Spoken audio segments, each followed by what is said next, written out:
Hello, and welcome to another episode of the Phoenix Wisdom Podcast.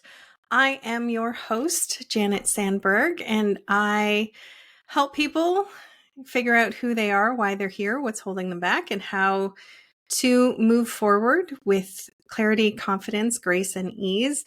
I am also here on this planet to talk about hard things and help other people talk about the hard things. And that's why we're here on this podcast today.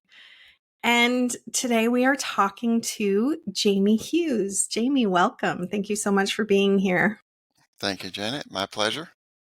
Tell us a little bit about yourself before we dive into your story. I am a social psychologist, author, and trauma recovery coach.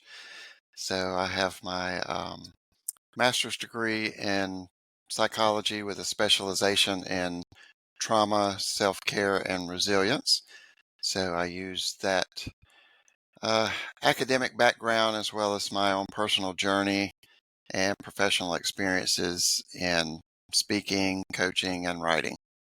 Amazing. Love it.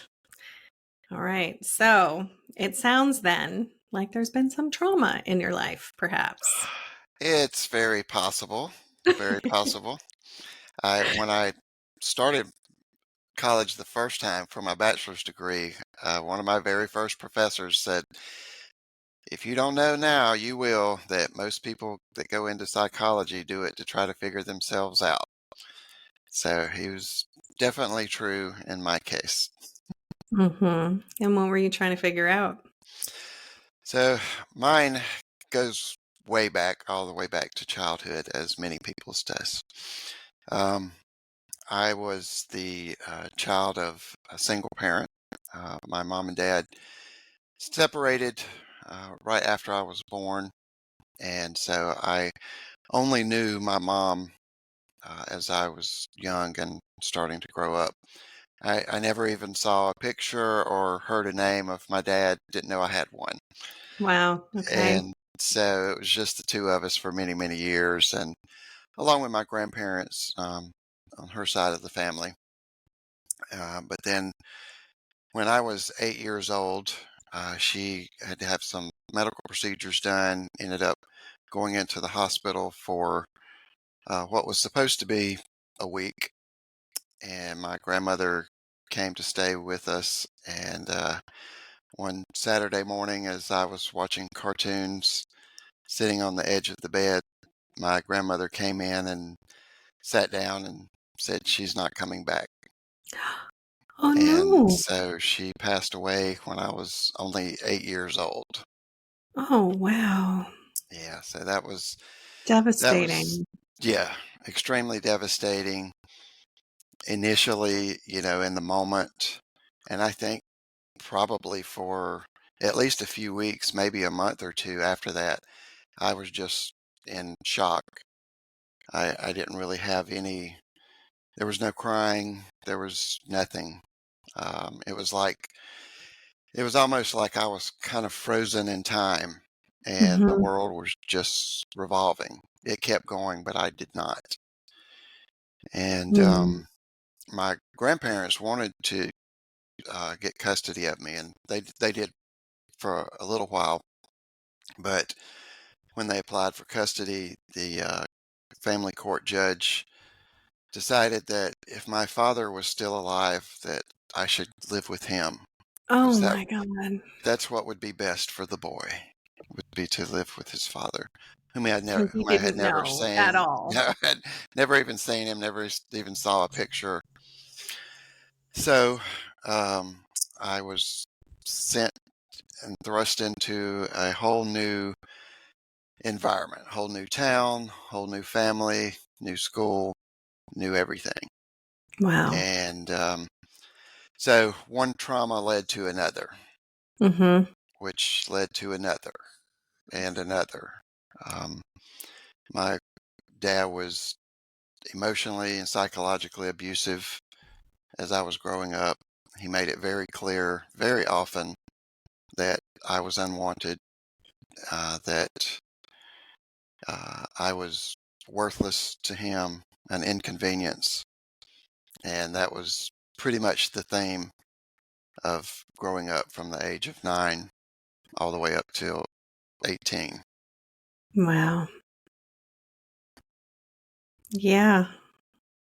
I know times were different back then, and they made different decisions, but on what earth is a child better off with somebody living with somebody they've never known, who obviously didn't want to be involved because they hadn't been, than with the people who are applying, who like child has known their whole lives, they want to take the child in, put the child where they're wanted.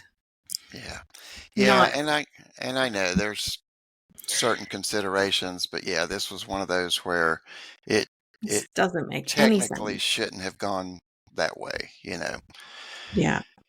And I think from my dad's background and upbringing and whatnot, and the culture at the time, especially, he was probably more duty bound Mhm. than anything else. Like, okay, yeah, this is your child, this is your responsibility, so you have to take this on, Mhm. even though he didn't want to, because he had already, he had remarried, had another child, lived in the even lived on the same street as the rest of his family, that Um, side of the family. So they were all very close and all of the same mindset and culture, kind of your typical uh, southeastern U.S. farming community. Education was not important. The only mm, thing that was important was what could you do?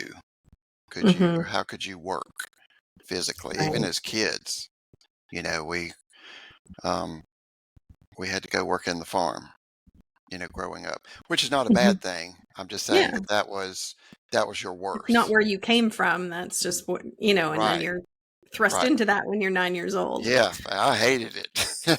I hated working on the farm and feeding animals and pulling weeds and all that stuff. I hated it so much. But, as an adult now, I have to admit that I learned some of life's most valuable lessons from doing that, from that environment.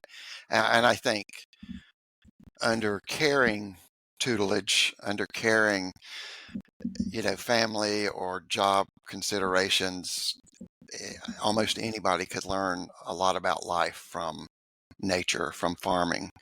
Absolutely. But when it's more of an abusive situation, you don't want anything to do with it. Right. Right. So that was obviously very traumatic for little Jamie. Hmm. And then at some point, because you're on this podcast, obviously things got a little worse or something happened and you were thinking about leaving, about not living anymore. What was going Yeah. on then? So from age 9 up, I lived with depression. I thought all along that it mostly had to do with losing my mom, with living in a household where I wasn't wanted, where I was made to feel bad about myself all the time, even my accomplishments. I was relatively intelligent as a child, made very good grades in school, won several awards, and even those were just downplayed, like, we don't care. That's You're still worthless. But I lived through teenage years with depression, Mm-hmm. and I didn't even know that's what it was until I turned 18. And the only reason I found out then was because of a suicide attempt. I Mm. Right before I graduated high school, my dad informed me that since I was about to turn 18, it was time for me to get out. Of course. And not a, hey, let me help you find a place to live. Not, you know, no, it Yeah. was, My get, responsibility is done on your yep, birthday. Yeah. exactly. You're 18, Yeah. you get out. So I really just and I wasn't planning on going to college.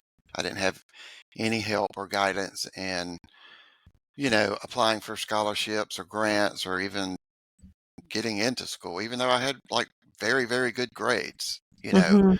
Um, I took for instance, when we were in high school, and I'm sure it's probably different now, but we were offered the test to go into the military.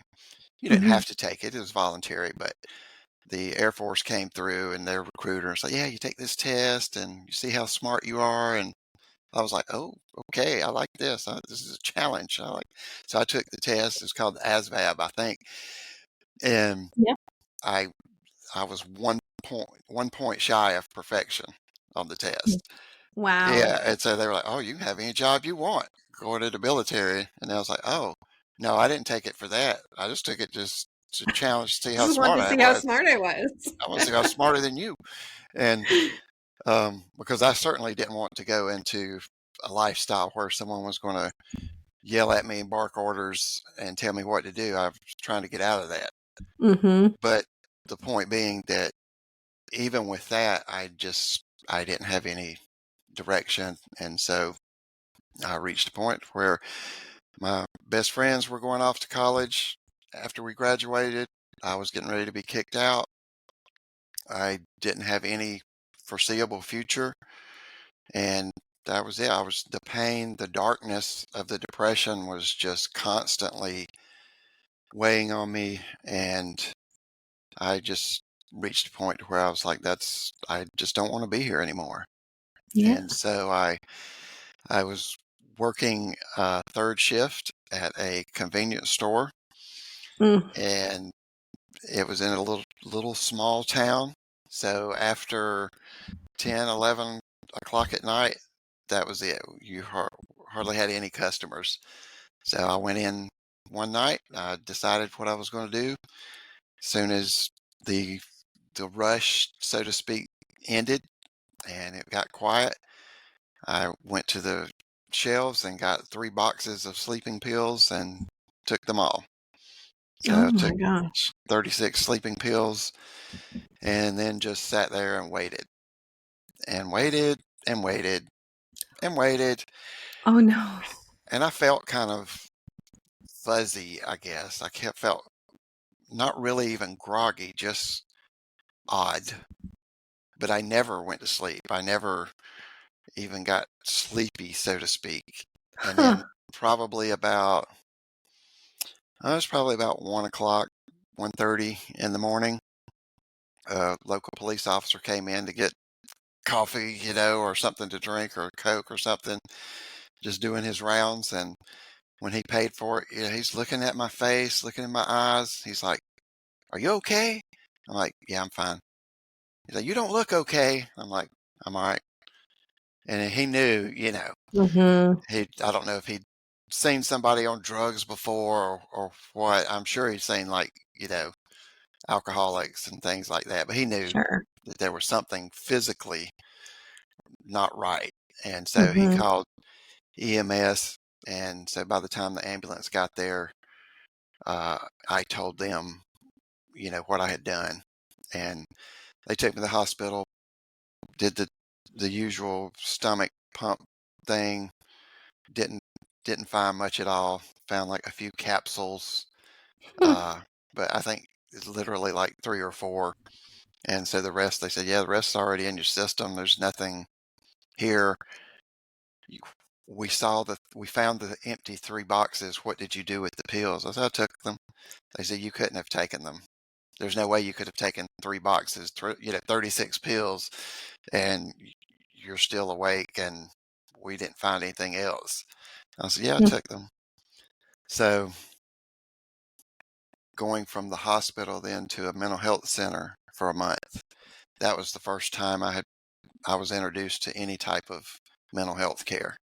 Yeah. It's the first time I talked to a therapist, doctor, psychiatrist, anything in that realm. And so that's where they, you know, kind of explained to me, say, look, yeah, you've had this trauma, but you've got to condition. You've got clinical depression here. This isn't just about the bad things that have happened in your life. So we're actually surprised this is the first time that we're seeing you or that you've seen us. Yeah. Well, and if nobody tells you that those things exist and nobody wants to help you in your life, you're you're not going to know. No. You're not going to know that there's anything wrong. You're not going to know that there is help even out there. Yep. When I was a teenager, I was constantly labeled the black sheep of the family, attention seeking. It was just anytime if I ever talked about feeling depressed or anything, it was ridiculed or forbidden.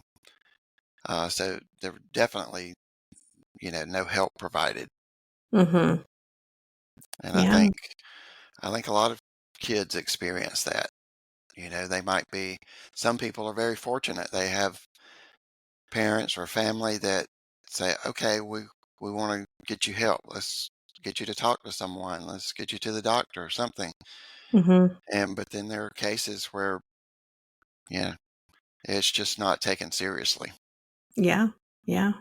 And too many cases, unfortunately, and that's partly why we're here talking about it today, is so that people know that, you know, it's not always okay, and that we go through stuff and we go through traumas, we have depression, and it's not always a good time.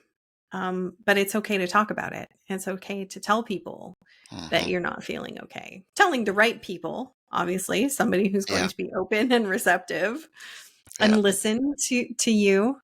And yeah, asking for help. yep. I think, and you know, I my high school days were many, many, many years ago, and we didn't have the same structures in place that are available now. We didn't have a mental health counselor in our school. We didn't have anything like that. And again, even then, this was still a very small farming type community. Mhm. You know, when I graduated high school, it was less than 100 people. So very small. Okay. Very So small. those resources just weren't there. They weren't standard. Yeah. So, for kids now, if you're a teenager, middle school, high school, most likely there's probably someone in that school that you can go talk to, a counselor, a mental health therapist, somebody, Mhm. if you feel that your family's not supportive. Mhm. And that's, my advice is do it. Go talk to somebody. Find Mhm. somebody that you can talk to because you don't want it to be so bad for so many years, you know, that you just end up with nothing or feeling like nothing. It Mhm. doesn't have to be that way. Yeah. Yeah. I volunteered with the crisis text line, and I would usually do afternoon shifts because that's what worked for me. And so I got a lot of teenagers, because they were either at school in class or, just getting out of school and Mhm, their parents weren't home yet, so they had, I don't know, that just seemed to be when they were feeling their feelings. mhm, And so one of the things that we do is ask them, well, who do you have in your life that you can talk to? And a lot of them would be like, nobody, I don't have anybody, which mhm, is part of the problem in itself, that all of these young people are out there feeling like they have no one to talk to. mhm, Um, so if you have a young person in your life, like, don't just assume that they know that they can talk to you. Like, point blank, tell them, if there is anything ever that you need to talk about, no matter what, you can talk to me and I won't judge you and I will listen. Make sure that you say that point blank. But mhm. the other thing is, these kids, I'm like, well, what about a counselor at school? And they were like, oh, like, I can just go talk to them. Yes, actually, that's their job. Like, Yeah. they're, I guess they wait to be like told to go see the counselor or something like bad Hmm. happens at school or they get in trouble. Then Yeah. you're forced to go see someone. They're like, no, Hmm. you can just go talk to them whenever you need to talk to somebody. Hmm. Or, they'll talk about going to church and it's like, well, you can talk to your pastor, minister, whoever, you know, th- that's Hmm. also their job. You can Hmm. just go talk to them like anytime you want. Like, Yep. and so I Exactly. think a lot of our young people don't somehow get the message. We just assume that they know that there are people to talk to, but Hmm. they don't actually know that these people are there for you to go seek them out whenever you need help. Yeah, absolutely. I I think you're right. I think we as adults assume that they know what we know, Mhm. and that if we say it once a year, oh, this is Suicide Awareness Month or whatever, you should call the crisis hotline or you should go talk to your pastor or your counselor. Okay, that one time a year we say it, we think, okay, well, we said it, so they must have heard it and must have understood it, must have gotten the message. And that's Mhm. not the case. And also, it's multi-layered Mhm. because depression, clinical depression in itself, your your mind, your own subconscious is working against you. And it Absolutely. tells you, it makes you feel like you're unwanted and a burden. Mhm. And I growing up was told and shown multiple times, often, that I was unwanted. But even if I hadn't been and I was struggling with clinical depression, I still would have felt that way. I would have felt Mhm. I'm going to be a burden if I go to someone. Mhm. And then if you're a teenager, you're going through growth, psychologically, cognitively, physically. Your hormones are all over the place. And I know this is the funnest talk teenagers ever get, at school or at home is the hormone talk. But it's not just about, sex ed. Your hormones Mhm. control the happiness level in your Yes. brain, serotonin and dopamine. So if you've got depression and you're a teenager, those things are off, guaranteed. Mhm. It's not a maybe, it's a guaranteed. So it's even more difficult to, seek out help. And like you said, as an adult, as a parent, as a uncle or aunt, family member, as a teacher, whatever, if you know a child that has a history of trauma or that's had a history with depression, you need to tell them often, Mhm. hey, I'm here for you. How's Yeah. everything going? Don't be afraid to ask. One of Yes. the one of the keys in suicide is that we're afraid to bring up the subject because we think that's going to introduce it to people's minds. I promise you 1,000,000% it is Mhm. not. If a person Correct. has got suicidal ideation or depression, they've already thought about it, you know, 50 times. And so asking is not going to introduce it into their minds. It's okay Correct. to say, "How are you doing? I know that you went through X, Y, and Z a couple years ago. You had this experience, whether it be someone dying, whether it be a loss or a change. Do you still think about that? Does it still bother you?" Just a couple of little simple questions, Yeah. and that could make the difference in getting them to talk about it. Mhm. Yeah. We can't expect the young people to be brave unless we're also being brave and asking the hard questions, Hmm. right? Yep. So, back to your story as a teenager. So you finally got a diagnosis Hmm. and a light being like, "Oh, okay. There's more to this story. There's things going on." Uh-huh. Um so you got some sort of help, I'm guessing, at that point. At that point, yes, I got a little bit of help, but that light at the end of the tunnel, I decided that I would run the opposite direction. The smart thing to do. Why run towards help? Hmm. Um, but no, honestly, even at that stage, even coming through the suicide attempt, I wasn't ready at that moment. Mm. I I had zero strength to do anything beneficial. Um, so I spent quite a few years after that just, I don't know, just really just going through life, drinking a lot, smoking a lot of pot, hanging out with the wrong crowd, so to speak, and just not doing anything, just working and living. And Yeah. it it took several years before I kind of bottomed out. So Right. between 18 and I would say 21, 22, somewhere in that range, I just sort of just lived in the gutter. And Slogged along.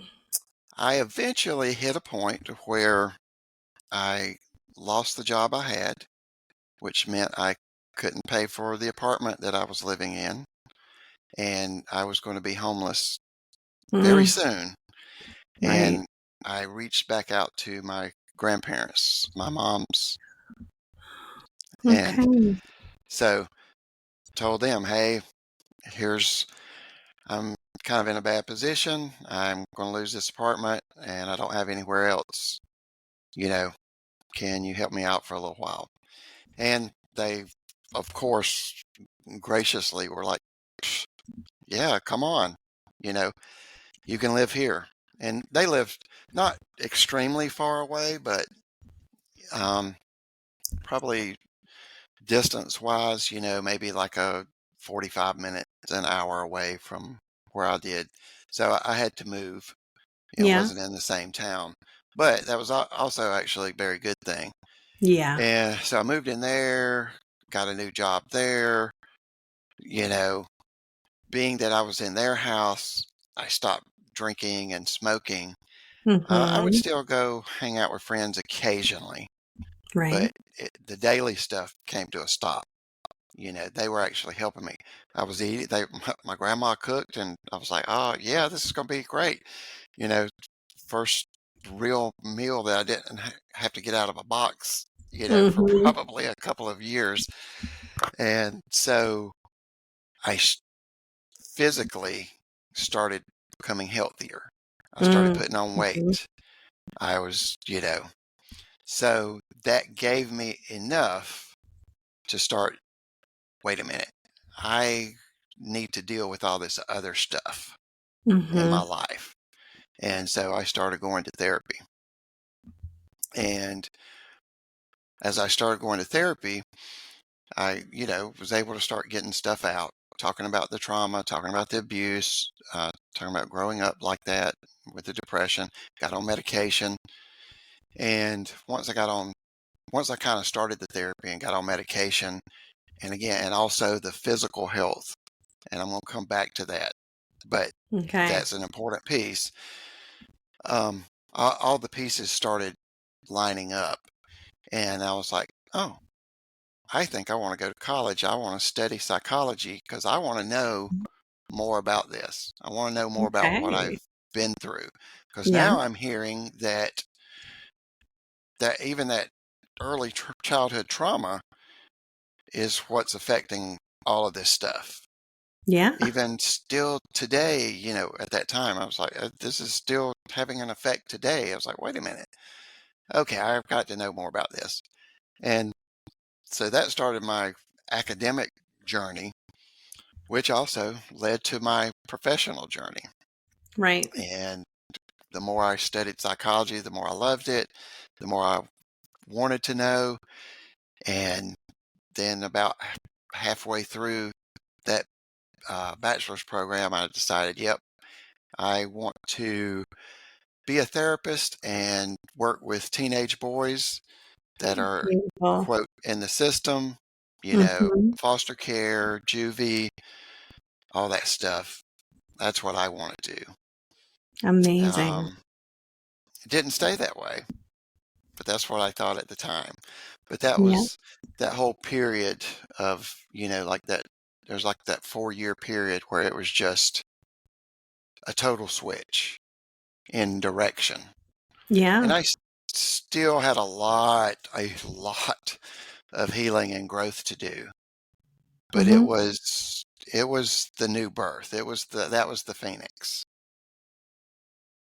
Amazing. Yeah. And sometimes, like you said, it took a few years, and we, our brains are still developing, right? Until we're whatever, 25 or something. So Hmm. even though at 18 you had that introduction to mental health and the help that was out there, yeah, sometimes we're just, I mean, even as adults, sometimes we're just not ready. Yeah, but yeah. but there was There's still some growing and learning and developing that needed to be done there. hmm yeah. Um, I ended up getting an internship at a boys' home my senior year in college, and this was where I learned what I didn't want to do. And so, Right. again, my idea was, oh, I'm going to be a therapist. I'm going to talk to these boys and help them out. And that 3-month period of that internship was like, it was horrible. I would come home, I would drive home in tears. Oh, I couldn't handle it. It was too much. yeah. And for one, I'm extremely empathetic. I absorb people's emotions.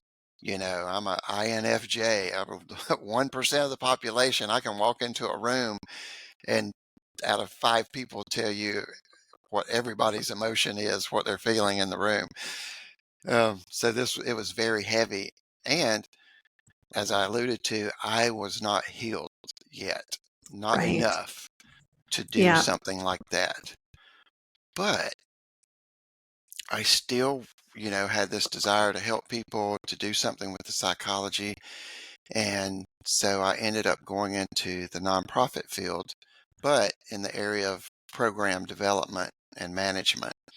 So the first place I worked for an organization that provided volunteer services and support for hospitalized children and their families. Okay. So I was able to go in and create a training program for the volunteers. I was able to create a management and scheduling program. I was able to work with the families whose kids were in the hospital, for Mm-hmm. severe injury or illness, and get them resources and talk to them. And it wasn't sitting there, hour after hour listening to someone's problems, Mm-hmm. but yet I could still use the same Yeah. knowledge and empathy to do that. And Yeah. so it became the perfect fit. And um, I love sharing that with people because if you've been through trauma, 9 times out of 10, you you may want to go into a helping profession or field, Mm-hmm. or even if it's just volunteering to help others. And you may be very empathetic and you may say, well, I know what it feels like to be hurt. I know what it feels like to, live without services or be homeless or be abused or, you know, whatever the case. So you want to help other people, but you may not know how, or you may think there's only one way to do that. Yeah. And there's not. There's 100 ways to do that. Yes. And as I found out. And so pick the area of your skill set, but use the passion that you have to do that. And you can find many, many ways to help people. Yes. Yes. Absolutely. So let's circle back to that physical health Oh, piece. yes, yes.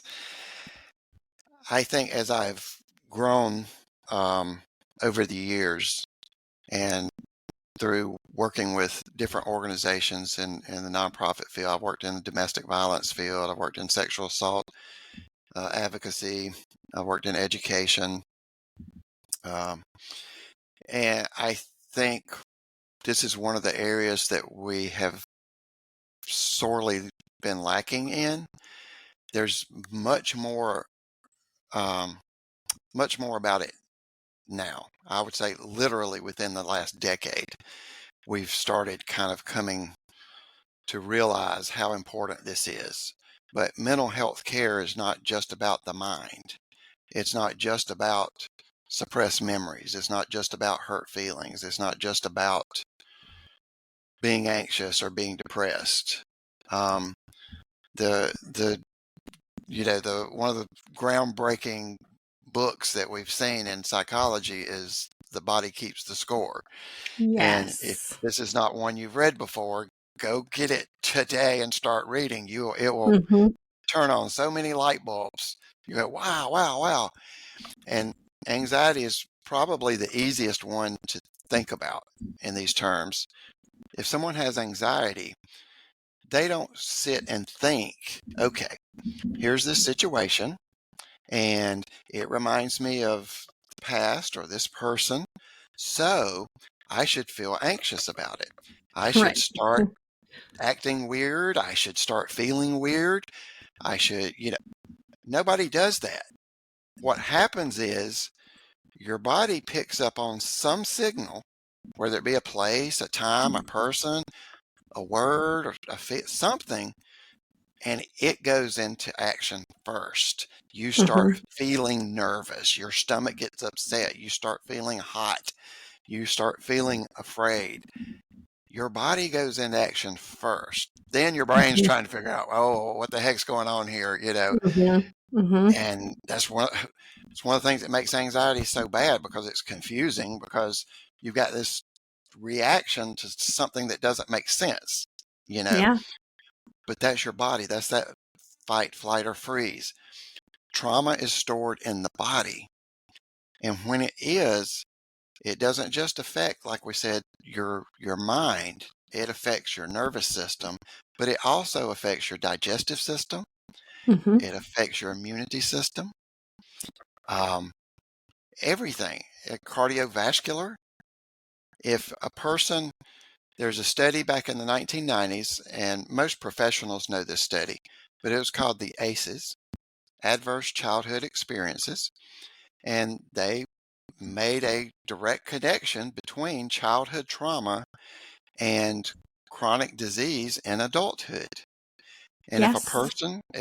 person in childhood had experienced 4 or more traumatic events, their rate of disease as an adult, so 20, 30, 40 years later, is 4 times the national average in the Mm-hmm. US. And everything from obesity to cancer. Yes. So physical health is mental health, and vice versa.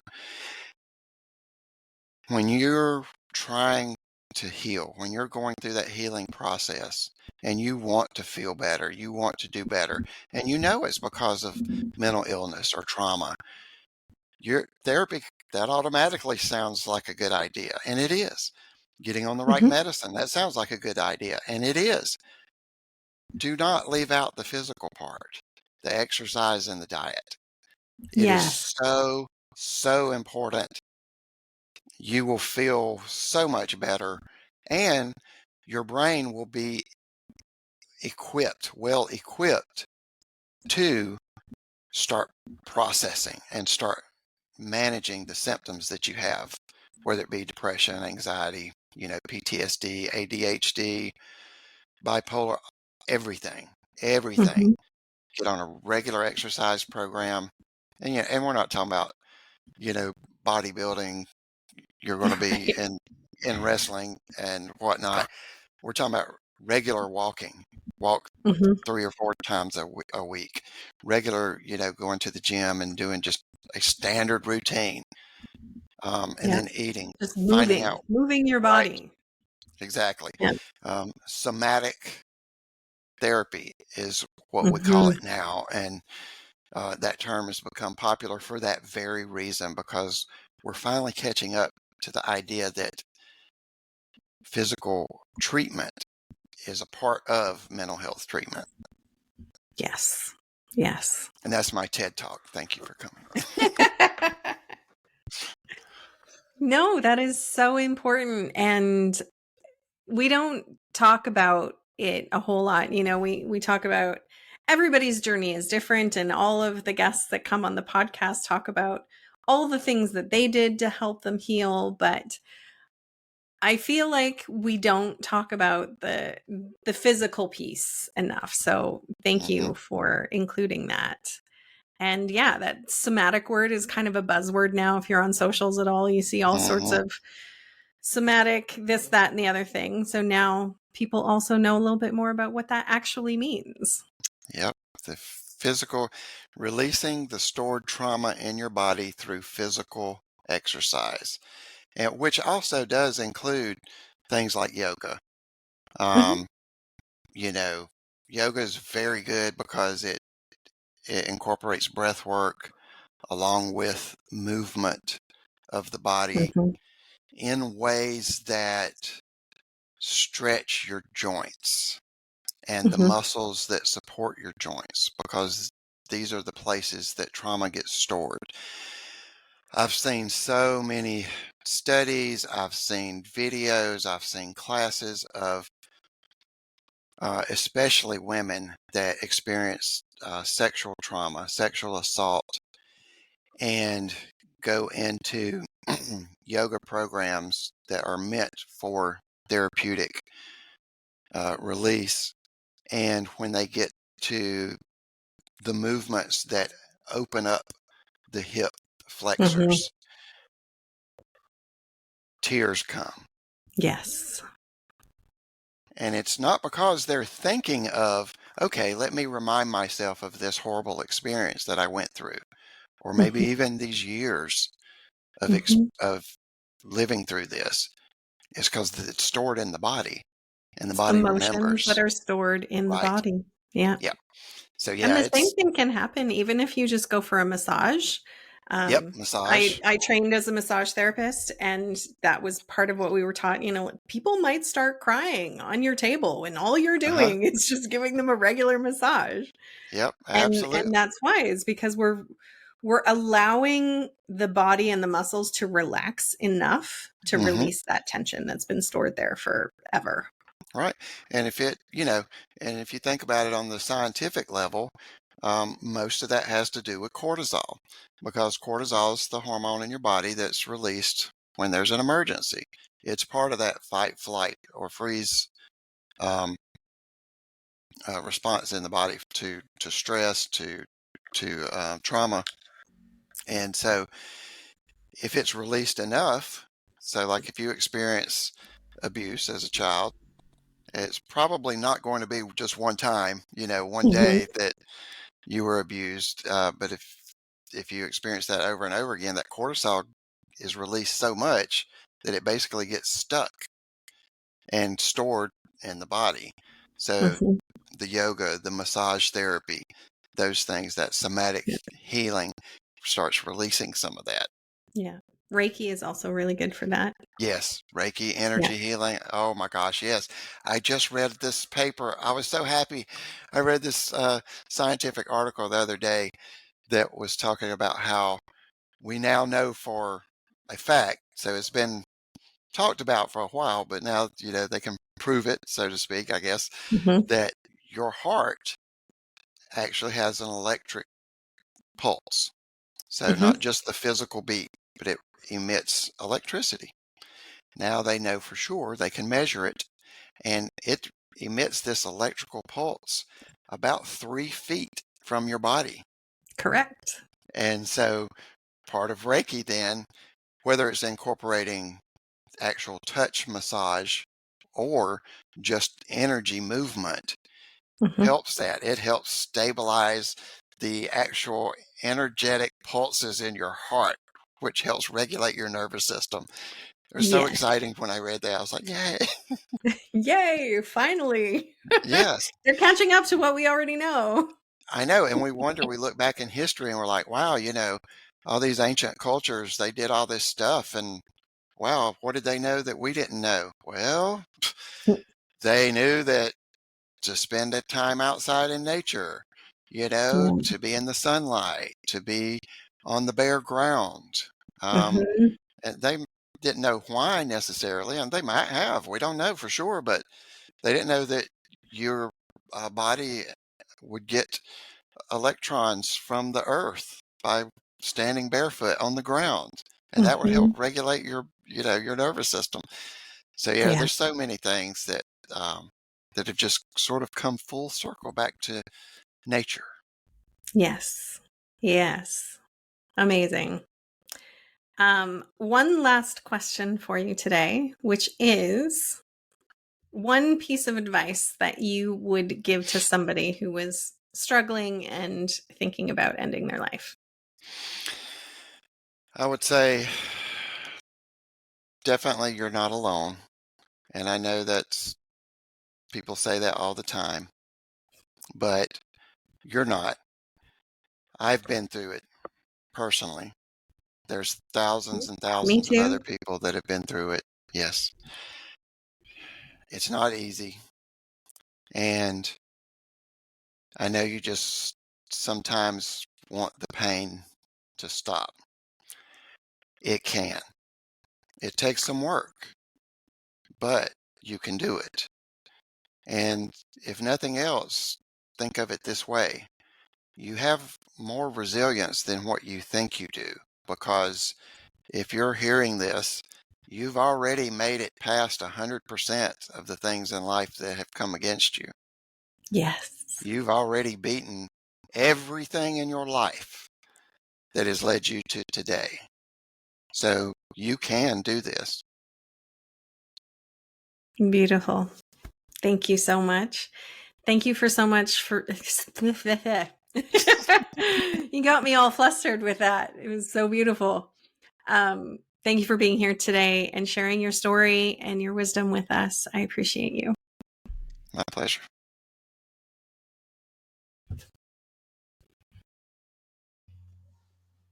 Thank you for listening.